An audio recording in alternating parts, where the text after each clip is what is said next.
in every generation, if you want to be successful, you have to master the platform which is commercializing at the time you're coming of age. So Mozart, Beethoven wrote music for the piano. Chopin wrote music for the piano, and they were right place, right time. Led Zeppelin wrote music for the guitar, right place, right time, and they're immortalized.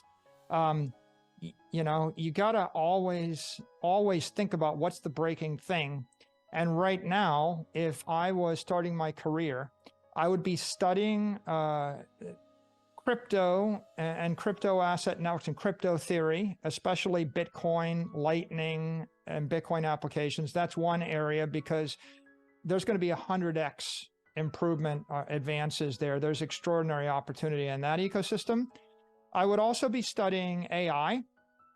If you're an artist, you got to be studying Midjourney and thinking about how does Midjourney change the way of AI. I'd be studying Unreal Engine. I mean, they figured out how to create an entire virtual universe, and we're right at the cusp where the world of the Unreal Engine 5.1 or something looks almost like a real world. If it's not, they're about to tip over.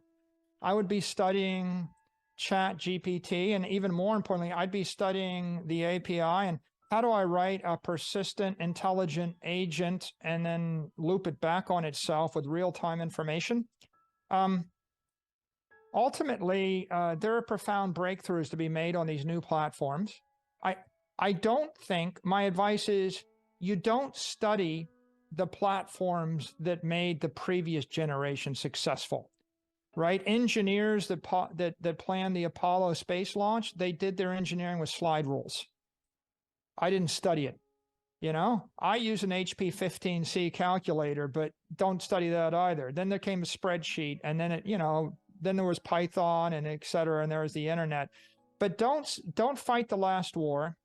Don't study the thing, like even the music. Yeah, I like Mozart and Beethoven, and I like classical music. But if I was a genius today, I wouldn't be trying to duplicate what Beethoven did.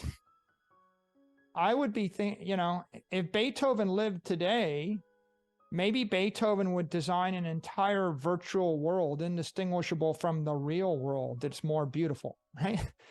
Or maybe, it just, you got to figure out what's the new thing, and you engineer the greatest thing you can create with the materials given to you. There'd be no air travel without aluminum.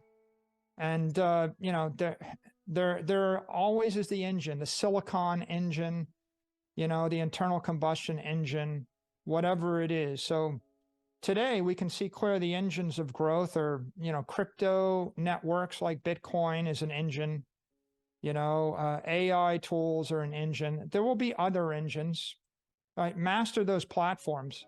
Like even if you saw what just happened, Tucker Carlson is leaving Fox, and he just posted a video on Twitter, and that video went through 20 million views in 24 hours.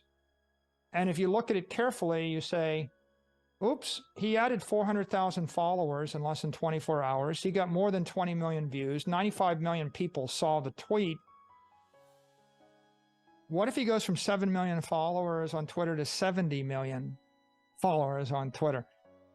Right? Then and that video was an ultra wide format HD or super HD video. And my reaction was, I've never seen such a high quality video posted anywhere, And so if you're constrained by the shackles of the last technology, the last network, the last platform, the last way to do it, you're holding yourself back. You yourself have just gone off on your own with the David Lynn report. I applaud it. Congratulations. Thank you.